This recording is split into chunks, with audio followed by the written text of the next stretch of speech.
And I think this means a lot. Every one of these kids graduating is an institution by themselves. And we hope this means something. The I Am Chinmaya Mission is for every one of us who is here. And we didn't have this in the bookstore. I called about 20 centers, and the Houston Center happened to have it, so they mailed me a bunch of these copies. I would like to give out one of them. Thank you very much, and hurry on.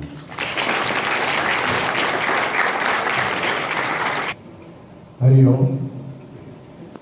It is indeed my honor that I have been given this responsibility to introduce Swami Prakashananji on behalf of Shankarji, who could not be here, and all the rest of the executive committee. Swami Prakashananji is the resident and founding Acharya of Chinmaya Mission, Trinidad and Tobago. Under his guidance, the center is started, and as a regular center with discourses and study groups, etc. But later on, it graduated to offering Vedanta course itself at Trinidad. And under Swamiji's guidance, 2 batches have already passed from Trinidad, and the third Vedanta course is going to start in November. So that is the progress that has taken place in Trinidad with his active dynamism at Trinidad. Swamiji graduated from York University in Toronto in political science and philosophy. But while he was there studying, he also studied discourses of Pujya Gurudev. And he was so much inspired by those discourses that he joined the Vedanta course in Mumbai. In 1994, Swamiji finished the course, and in 2005, he was given the sannyas. Guruji recognized the love and affection that Swamiji portrays, and when he was given brahmacharya on the completion of the course, he was called Prem Chaitanya. And then in 2005, when he got the sannyas, Swamiji was called Prakashananda. So this graduation from Prem Chaitanya to Prakashananda basically personifies what Kabir Das ji said, Pothi par par jag mua pandit bhaya koe, dhari akshar prem ka padhe suna. So that is our Swami. Hari Om to everybody. Hari Om to the audience, like Puja Swamiji, Jirenji, Jindraji, Swapnanji, Hari Om to all the parents and all the children also who have come to join. I spoke at the graduation in Yamunotri yesterday, and I raised a very important point, which I think is very important, and I want to raise that point here again today. And one of the reasons is this thing, why I'm raising the point is, you and Hindus, we make up only 1% of the population of this 300 million people. One or a little bit more than 1 maybe. That means we are just one little drop in the bucket in this nation. And so, if we are not mindful, if we are not careful, we will be washed away in the annals of time in this country. And therefore, it is very important that you identify yourself very strongly, vehemently, and very clearly that you are Hindu. And you fight and you struggle and you strive to retain that identity. And if you don't do that, you'll be washed out. Because 300 million people, maybe 299 million people are different than you. 1 million you'll be there. Right? So, or 1 million, a little bit more, whatever it is. The basis on which you're going to retain your identity is this thing, and this is the point which I raised yesterday. You belong to the greatest religion that human civilization has ever known. You belong to the greatest religion on earth.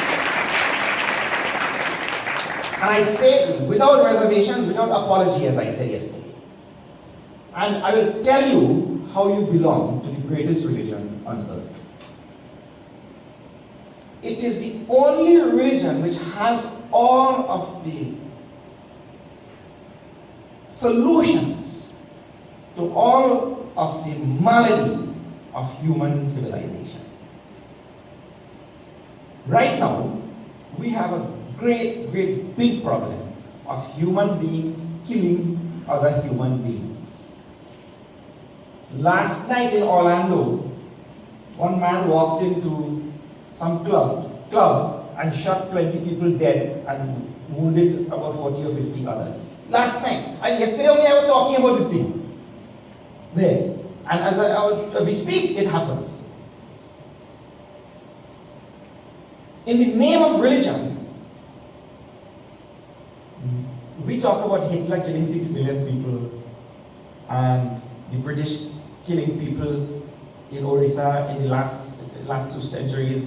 We talk about so many genocide in the world, but I tell you, the biggest genocide on this earth has taken place in the name of religion. Religion has killed more people than Hitler and the 2 world wars put together.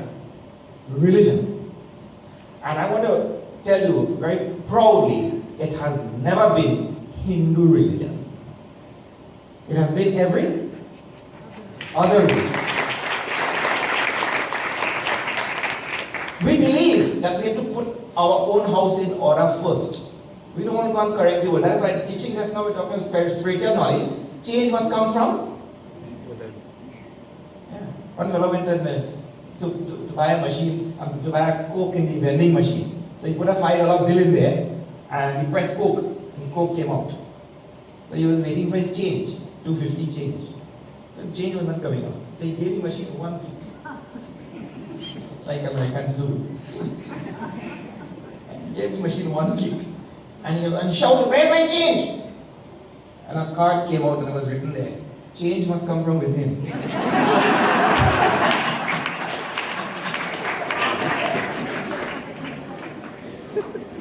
If Hindus have ever killed anybody, it was Ram going to kill another Hindu named Ravan.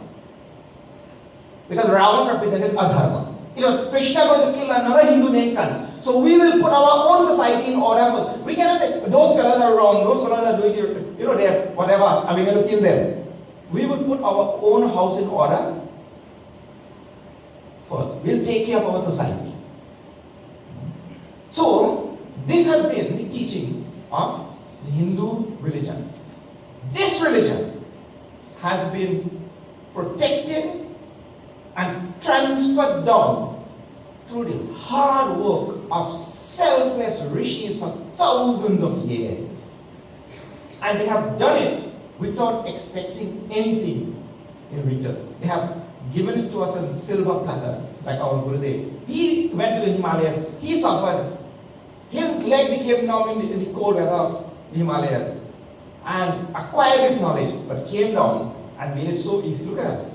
We're sitting in nice AC in Chicago. All because of the grace of selfless rishis like our Gurudev. So, you belong to this great religion which has never killed anybody, which has never suppressed anybody, which has taught us selflessness through the examples of our great rishis. You belong to this great religion, which is the only religion that teaches inclusiveness as opposed to the total exclusivity of other religions. There's an inclusiveness, means We worship the environment, we worship trees, we worship rivers, we worship mountains, we worship animals, we worship birds. We have Garud, we have Himalaya, we have Ganga, we have elephant, we have people tree. You name it, Tulsi. We worship every single thing on the earth because we are inclusive. We embrace all things in the world. And therefore we have the answer to environmental problems. We have the answer to all world wars because all people are divine for us. We have the answer to all of the poverty which is happening in the world because we have taught the world what is done. What is a recognition of how the whole world is supporting us, and so we have to support the whole world. All of these great, great, great answers to the great big problems of humanity is there in Hinduism. That is why I'm telling you, you belong to the greatest religion. You belong to a religion which says that God loves everybody equally. God has an equal place for all beings. It doesn't say that. Our religion doesn't say we are the chosen ones. God has a special eye for us. And not those fellows, because those fellows are, heathens and pagans and infidels, and they will all be damned to hell.